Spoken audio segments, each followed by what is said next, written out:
Okay, now we are going to discuss about which of the chloro derivative of the benzene among the following would undergo hydrolysis most readily with aqueous NaOH furnish the corresponding hydroxy derivative। तो यहाँ पे हमारे पास options दिए गए हैं और हमको बताना है कि कौन सा वाला बड़ी आसानी से हाइड्रोलाइसिस में जा सकता है।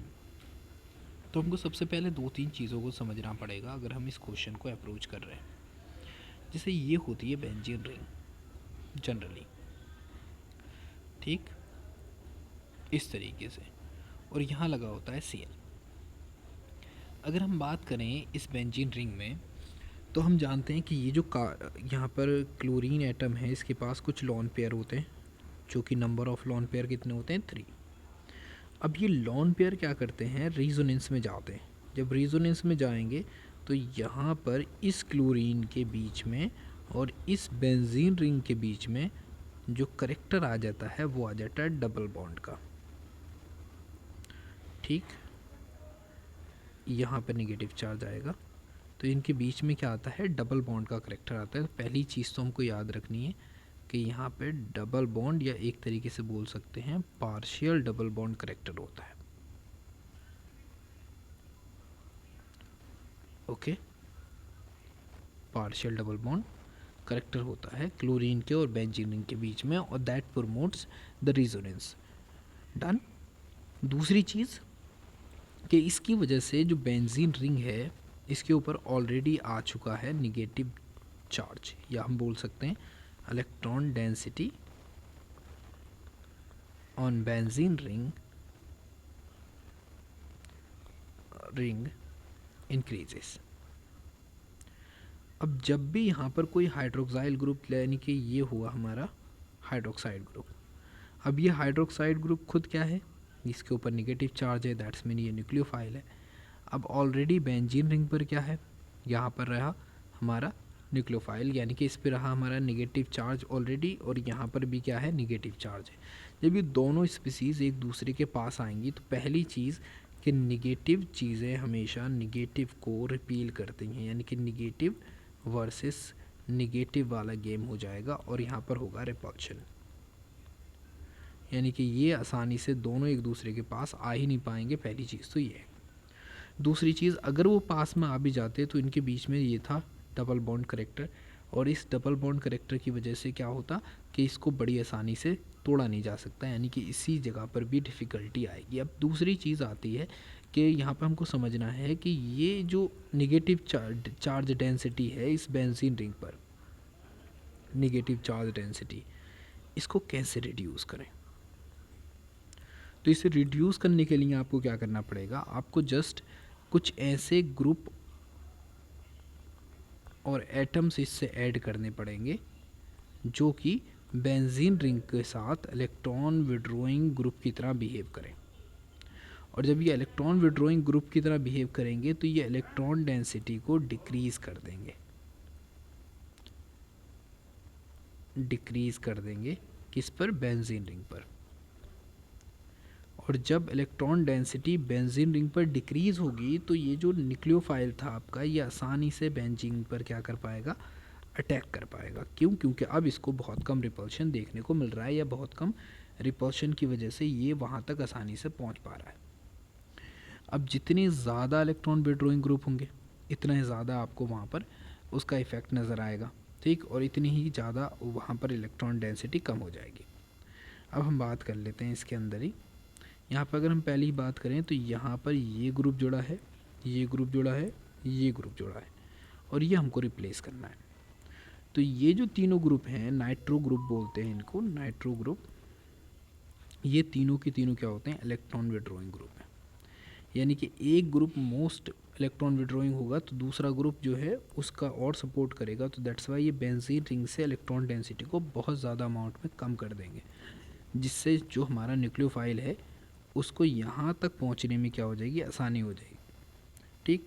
अच्छा, यहाँ पर देखें तो यहाँ पर सिर्फ एक ग्रुप जुड़ा हुआ है, यहाँ पर देखें तो यहाँ पर ये है अमीन ग्रुप, और अमीन ग्रुप क्या होता है, एक इलेक्ट्रॉन डोनेटिंग ग्रुप होता है, तो ये तो उल्टा और डेंसिटी यहाँ पर बढ़ा देगा बेंजीन रिंग पर, तो दैट्स वाई ये तो यहाँ से निकल ही गया। यहाँ पर बात करें तो यहाँ पर सिर्फ बेंजीन रिंग है और यहाँ क्लोरीन लगी है, तो यानी कि ये तो खुद यहाँ पर अकेली है, इसको तो और ज़रूरत पड़ने वाली है किसकी, जो इलेक्ट्रॉन विड्रॉइंग ग्रुप इससे ज़्यादा से ज़्यादा जुड़े हों, जिसका मतलब ये भी हमारी कैटेगरी से बाहर ही रहेगा क्योंकि ये उल्टा रेजोनेंस को सपोर्ट कर रहा है। तो we are with two options, जिसके अंदर एक में जो है वो 3 इलेक्ट्रॉन विड्रॉइंग है और एक में जो है 1 इलेक्ट्रॉन विड्रॉइंग ग्रुप है जो कि ये है। तो इन सच कंडीशन जिसके पास ज़्यादा ग्रुप होंगे वो यहाँ पर जीत जाएगा, दैट्स वाई यहाँ पर फर्स्ट ऑप्शन होगा। ठीक, अब इसमें बात क्या याद रखनी है कि जब हम इसकी रिएक्शन करवाते हैं जिसके पास एक ग्रुप होता है, तो हमको लगभग 600 के अराउंड या 623 केल्विन के अराउंड टेम्परेचर रखना पड़ता है और यहाँ पर प्रेशर भी लगभग 3 to 4 टाइम्स रखना पड़ता है। लेकिन जब हम इससे रिएक्शन करवाते हैं तो हमको सिर्फ और सिर्फ हल्का सा वार्म वाटर देना पड़ता है जो कि एक्वस सोल्यूशन होता है और उसमें ही NaOH मिक्स रहता है, जिसकी वजह से बड़ी आसानी से हाइड्रोलाइसिस हो जाता है। तो that is what the role of these groups. तो इन ग्रुप्स का रोल ये है। Now we reach to the another question, that is question number 82।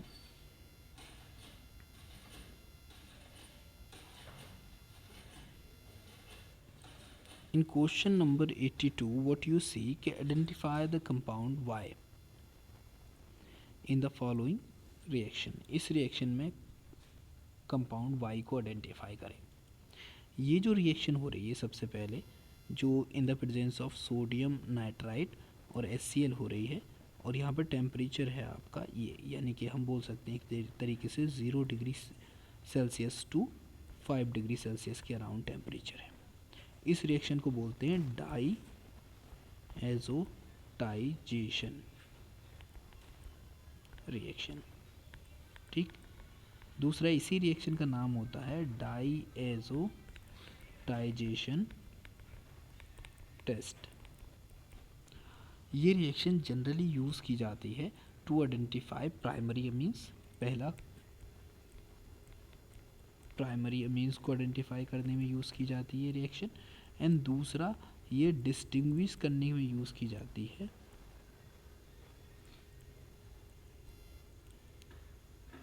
Aliphatic versus aromatic amines. ठीक, इस तरह की अमीन्स को डिस्टिंग्विश करने के लिए भी हम इसका यूज़ करते हैं। ठीक है, क्योंकि जो भी एलिफेटिक अमीन्स होती हैं वो हमेशा डाइएजोटाइजेशन करने पर अल्कोहल देती हैं और जो एरोमेटिक अमीन्स होती हैं प्राइमरी अमीन्स वो डाइएजोटाइजेशन करने पर आपको हमेशा डायज़ोनियम सॉल्ट देंगी, सोनियम सॉल्ट दे देती है।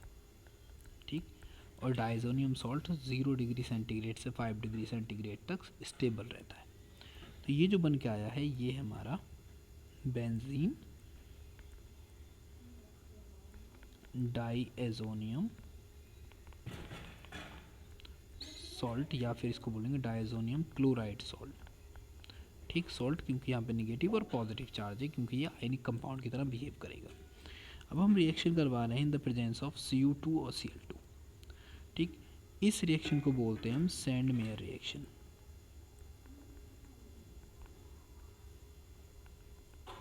ठीक है, ये रिएक्शन कहलाएगी हमारी सैंड मेयर रिएक्शन। अब इस रिएक्शन में क्या होता है, जनरली जब ये रिएक्शन होगी तो यहाँ पर ये जो N2 है ये निकलेगा, साथ में निकलेगा HCl।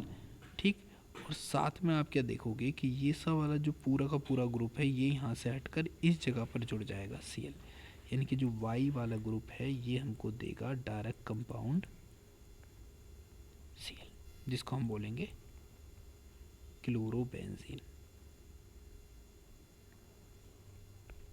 Done. Now we need to find out कि which option suits here। तो here it is chlorobenzene, तो ये हमारा ऑप्शन होगा, बाकी कुछ देखने की ज़रूरत नहीं है। ना ही ये बनता है और ना ही ये बनता है और ना ही बेंजीन बनती है। ऑलराइट, सिर्फ और सिर्फ मोनो सब्स्टिट्यूटेड प्रोडक्ट बनता है और जो हमने अभी देखा। Now we reach to question number 83। इन्होंने यहाँ पे बात की है कि in the following sequence of the reaction the final product Z is.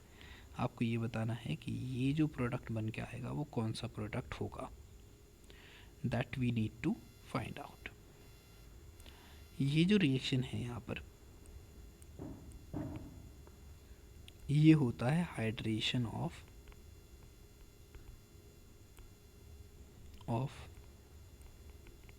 Alkynes, और जो हमारी इथाइन होती है ये ऑलवेज देती है हमको एल्डिहाइड। लेट्स सी कैसे। जब हम जानते हैं कि जो हमारा H2O जब वो ब्रेक होगा तो ब्रेक होने के बाद देगा वो H पॉजिटिव और OH निगेटिव। हम कुछ इसी तरीके से समझते हैं, एकदम डायरेक्ट, ठीक है। बाकी रिएक्शन में क्या होता है, प्रोटोनेशन से रिएक्शन स्टार्ट होती है, लेकिन हम यहाँ पर डायरेक्ट समझते हैं, एकदम एकदम डार्क पे, ठीक। तो यहाँ पर एक साइड जाएगा H पॉजिटिव और एक साइड जाएगा OH निगेटिव। तो मैंने कुछ ऐसे कर दिया कि इस तरफ ले लिया मैंने CH2 यानी कि एक हाइड्रोजन, डबल बॉन्ड ये आया और यहाँ पर आया CH और एक तरफ ले लिया मैंने OH, ठीक है। अब now what can happen in this, कि यहाँ पर ये जो ग्रुप है इसके पास लॉन पेयर ऑफ इलेक्ट्रॉन है, दैट्स वाई ये क्या करता है, ये जाता है रेजोनेंस में इधर इन दोनों के बीच, जिससे ये साला बॉन्ड किधर पहुँच जाएगा यहाँ पर, और हमारे पास बन के आएगा CH2 negative charge single bond C, और यहाँ पर ये H है, ये रहा डबल बॉन्ड O। अब ऑक्सीजन पर आ गया इलेक्ट्रॉन पेयर देने के बाद पॉजिटिव चार्ज, और ये रहा हाइड्रोजन। अब ये निगेटिव चार्ज क्या करता है, इस वाले हाइड्रोजन को एब्स्ट्रैक्ट कर लेता है, क्योंकि यहाँ पर बॉन्ड पर स्ट्रेंथ ज़्यादा है और ये बॉन्ड शिफ्ट हो जाएगा ऑक्सीजन की तरफ। डन। जैसे ही ऑक्सीजन की तरफ शिफ्ट हुआ तो हमारे पास जो बन के आया वो बन के आया CH2 की जगह वो हो जाएगा CH3, यहाँ पर आया हमारा डबल बॉन्ड और ये आ गया मेरा H, ठीक है। ये मेरा जो कंपाउंड बन के आया है इसको मैं बोल रहा हूँ X, कि ये मेरा कंपाउंड है X। Now what will happen, कि अब हमको रिएक्शन करानी है अपने ग्रिग्नार्ड रिएजेंट से, यानी कि ये रहा मेरे पास ग्रिग्नार्ड रिएजेंट, ठीक, और साथ में करवाना है एसिडिक हाइड्रेशन ऑल्सो, ये रहा कुछ ऐसे। तो हम जानते हैं इधर होता है पार्शली पॉजिटिव और इधर होता है partially negative.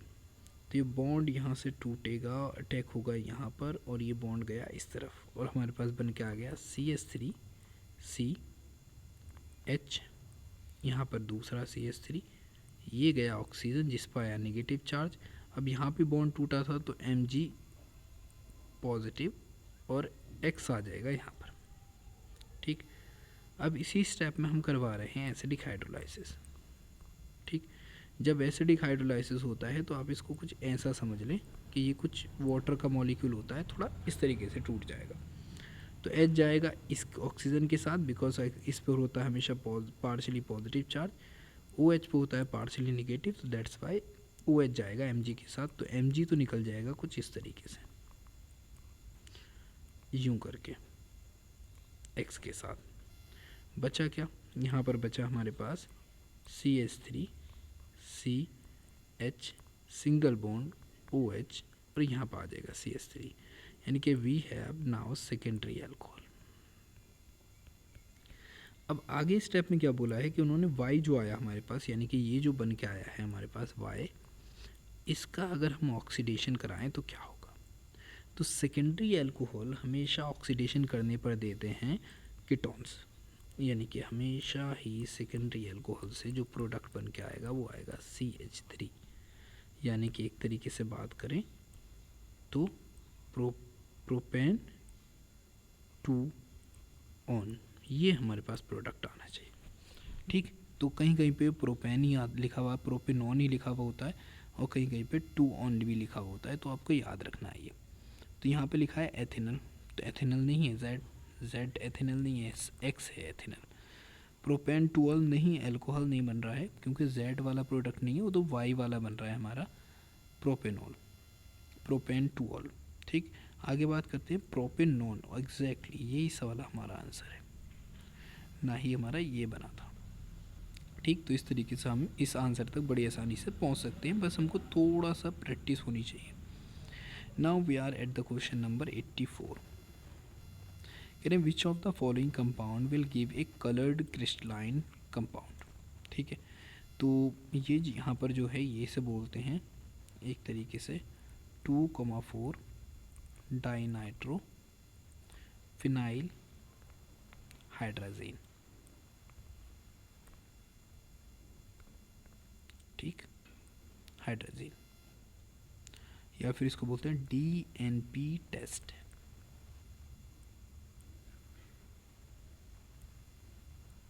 That is most of the time used to identify carbonyl compounds.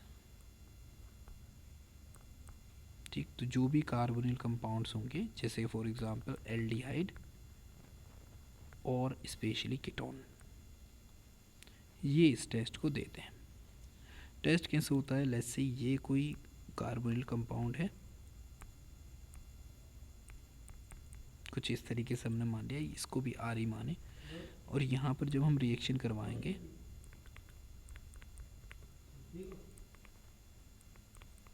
कुछ ऐसे,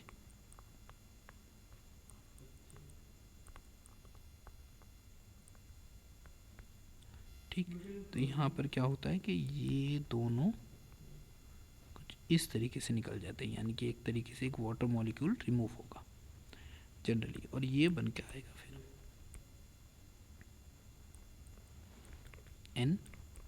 NH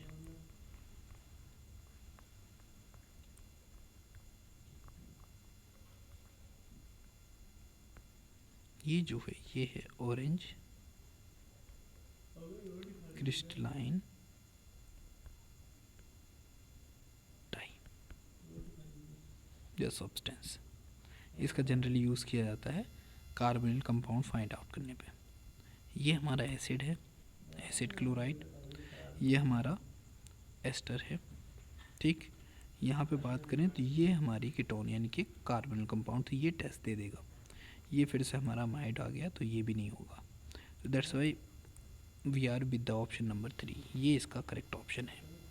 ठीक, तो इस तरह की रिएक्शन आ जाती हैं, तुमको याद रखना है कि it is use to distinguish between aldehydes and other carbonyl compounds. तो बाकी के सब भी कार्बोनिल कंपाउंड्स हैं, लेकिन यहाँ पर एल्डिहाइड और कीटोन के ऊपर ये काम करे। Now we are with question number 85। अगर हम बात करें क्वेश्चन नंबर 85 की, तो यहाँ पर आप पाओगे इन्होंने बोला है कि aldehyde that do not undergo aldol condensation, जो एल्डोल कंडेंसेशन में पार्टिसिपेट नहीं करने वाला। तो यहाँ पर बात करें तो यहाँ पर आता है CH3, CH2 और CHO। ठीक, ये रहा इसका अल्फ़ा कार्बन। ठीक, अब जब भी हम एल्डोल की बात करते हैं तो एल्डोल कहता है कि भाई जिसके पास भी अल्फ़ा हाइड्रोजन होंगे, एटम होंगे, that will undergo aldol condensation. तो ये तो जाएगा, तो ये तो एल्डोल कंडेंसेशन में जाने वाला है। फिर बात करते हैं ट्राइक्लोरो एथेनल, यानी कि एक तरीके से ये बात कर रहे हैं कि इसके पास ट्राइक्लोरो एथेनल है, यानी कि ये सा वाला जो कार्बन होगा, लेट मी मेक श्योर ये ऑप्शन नहीं है यहाँ पर। फिर हम बात कर रहे हैं ट्राइक्लोरो, यानी कि एक कार्बन, दूसरा CHO, और ये ट्राइक्लोरो है, तो ये कुछ ऐसा होगा। यही इससे एडजेसेंट है, तो इसे बोलेंगे हम अल्फ़ा। और यहाँ पर क्या है, no hydrogen, no alpha hydrogen, that's why ये पार्टिसिपेट करेगा। दूसरे की बात करते हैं 2 फिनाइल एथेनल, यानी कि ये है कुछ ऐसे, और ये रहा तुम्हारा बेंजीन रिंग, 2 फिनाइल, दूसरे कार्बन से 1 2, ये था इसका अल्फ़ा कार्बन, और इसी पे जुड़े हैं हमारे 2 अल्फ़ा हाइड्रोजन, तो दैट्स वाई यहाँ पर अल्फ़ा हाइड्रोजन है, तो ये पार्टिसिपेट नहीं करेगा। फिर बात करते हैं एथेनल की, ये तो पार्टिसिपेट करेगा क्योंकि यहाँ पर अल्फ़ा हाइड्रोजन है, तो इसके मुताबिक ये ऑप्शन नहीं होगा, दैट्स मीन। फिर हम बात करते हैं यहाँ पर, ये है CH3CHO, ठीक, तो यहाँ पर भी अल्फ़ा हो गए, तो ये वाला भी पार्टिसिपेट कर जाएगा, that is also not option. अब यहाँ पे बात करते हैं हम बेंजल्डिहाइड की। बेंजल्डिहाइड के अंदर ये जुड़ा होता है CHO। अब ये इसका अल्फ़ा हाइड्रोजन है, अब ये इस पे अल्फ़ा कार्बन है और इस अल्फ़ा कार्बन के पास नो अल्फ़ा हाइड्रोजन है, दैट्स वाई ये यहाँ पर एल्डोल कंडेंसेशन में तो पार्टिसिपेट नहीं करेगा, तो दैट्स वाई यहाँ पर हमारा ऑप्शन बी और ई आ गया, यानी कि ऑप्शन नंबर 2। इस तरीके से इस आंसर को फाइंड आउट किया जा सकता है बड़ी ही आसानी से। ओके, यहाँ पर बात की गई है कैनिजारो रिएक्शंस की। बोल रहे हैं कि भाई देखो आपके पास एक कंपाउंड है, चूँकि ये है, उसका हम रिएक्शन करवा रहे हैं कॉन्सेंट्रेट NaOH के साथ, तो हमारे पास एक तो ये बन के आता है, दूसरा ये कह रहे हैं कौन सा वाला स्टेप सबसे ज़्यादा स्लोएस्ट स्टेप होता है। तो याद रखना है, पहला स्टेप होता है इसमें the attack of OH minus at the carbonyl group, ठीक, तो ये स्टेप स्लोएस्ट नहीं होता, ठीक, ये तो आसानी से हो जाता है। फिर अगला होता है transfer of hydride ion to the carbonyl group, exactly ये जो है यहाँ पर स्टेप, ये सबसे ज़्यादा स्टेप जो है वो एक तरीके से माना जाता है, जो सबसे ज़्यादा स्लोएस्ट स्टेप माना जाएगा इसको, ठीक है। अगली बात करते हैं the abstractions of the proton from the carboxylic acid, ये सबसे आसान होता है, बड़ी आसानी से, हमेशा एसिड तो आसानी से हाइड्रोजन छोड़ ही देते हैं। फिर बात कर रहे हैं द डी प्रोटोनेशंस ऑफ दिस, इसका डी प्रोटोनेशन ये भी बड़ी आसानी से हो जाता है, ठीक है। तो हमारा जो ऑप्शन होगा ऑप्शन नंबर 2 रहेगा। इसकी जो पूरी केमिकल रिएक्शंस है मैं उसे अपलोड कर दूंगा, आप उसे एक बार ज़रूर ध्यान से देखना। फिर बात करते हैं inner transition element series of the lanthanides belongs to, जो लेंथेनाइड्स होते हैं उनकी इनर ट्रांजिशन सीरीज जो होती है वो किसको बिलोंग करती है, ठीक, तो ये बिलोंग करती है not period number 4, not period number 5, period number 6, ठीक। 7 में जाता है एक्टिनॉइड, तो ये जाएगा पीरियड नंबर 6 में, क्योंकि जो नीचे की लेयर्स है दो आप ऐसे देख सकते हैं, ठीक, तो यहाँ पे जो थर्ड वाला ग्रुप आता है, तो इसमें जो सबसे नीचे होता है 7th, वो होता है लेंथेनॉइड्स, वो होता है आपका एक्टिनॉइड्स, टिनॉइड्स, और जो इससे ऊपर होता है इसी को बोलते हैं लेंथेनॉइड्स। तो ये ग्रुप नंबर तो थर्ड है, लेकिन ये पीरियड नंबर 6 होता है, और नीचे वाला भी ग्रुप नंबर थर्ड है, लेकिन पीरियड नंबर 7 होता है। Question number 88, which of the following is correct for actinoids, actinoids के बारे में कौन सा वाला ऑप्शन करेक्ट है, यहाँ पर सिर्फ और सिर्फ इस क्वेश्चन में यही जवाब देना है। तो देखिए पहला ऑप्शन क्या बोला है इन्होंने, बोल रहे हैं कि actinoids are after atomic number 89 to 103, ये बात ठीक है। For these belongs to the 7 periods, of course actinoids हमने अभी बात की थी 7 पीरियड को बिलोंग करते हैं। थर्ड है 5f subshell is man for receiving the last electrons, exactly जो 5f ऑर्बिटल होती है वहीं पर लास्ट इलेक्ट्रॉन जाता है, दैट्स मीन सारे के सारे पॉइंट्स क्या हैं यहाँ पर करेक्ट बोले गए। Question number 89, among the following that does not form an ideal solution, इसमें जो आइडियल सोल्यूशन को फॉलो नहीं करेगा, तो अगर हम बात करें बेंजीन की और टोलुइन की, तो बेंजीन के अंदर जो बॉन्डिंग होती है वो होती है वंडर बॉल इंट्रैक्शन, क्योंकि ये एक हाइड्रोकार्बन है। सिमिलरली जो टोलुइन होती है यहाँ पे भी वंडर वॉल इंट्रैक्शन ही होता है, क्योंकि ये भी एक हाइड्रोकार्बन है, तो ये तो दोनों आइडियल सोल्यूशन ही बनाने वाले हैं, ठीक। अगर बात करें हम इन दोनों की, तो यहाँ पर ये देखें आप कि ये है मेरा CH3CH2 और यहाँ पे लगा है Cl, ठीक, तो ये होगा पार्शली निगेटिव, ये होगा पार्शली पॉजिटिव, तो ये बन गया पोलर बॉन्ड, ठीक। जहाँ पर बात करते हैं हम बेंजीन रिंग के साथ OH की,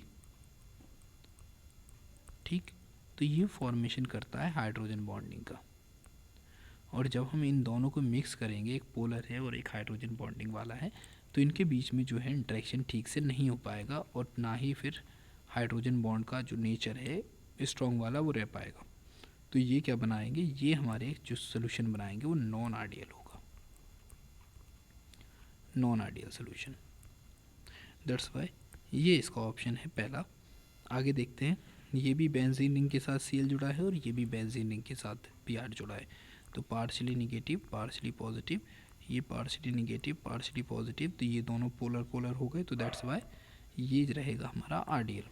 ठीक, फिर बात करते हैं यहाँ पर पार्शली निगेटिव पार्शली पॉजिटिव और पार्शली निगेटिव पार्शली पॉजिटिव, तो ये भी दोनों पोलर पोलर हो गए। दैट्स वाई यहाँ पर भी पोलर पोलर इंटरेक्शन आ जाएगा। तो दैट्स वाई ये भी क्या करेगा, आइडियल भी बनाएगा। Now let's talk about the question number 90। In this question it says कि the vapor pressure of dilute aqueous solution of glucose कितना दिया है, 750 mm Hg। ये सोल्यूशन का दिया है, यानी कि हम बोल सकते हैं इसको कि ये हमारे पास PA। अब अगर हम बात करें ये इसके बारे में, तो जो प्योर अमाउंट में होगा PA वाला वो होगा हमारा यहाँ पर 760 mm Hg, जो कि कांस्टेंट होता है हमेशा। ठीक, तो नॉर्मली हम वाटर की बात कर रहे हैं तो प्योर में ये होगा, और अगर इम्प्योर है तो ये रहा।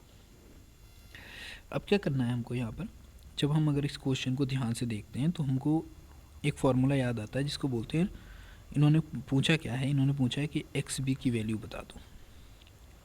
ठीक है, मोल फ्रैक्शन बता दो। किसका बताना है, वो भी सोल्यूट का, यानी कि ग्लूकोज का।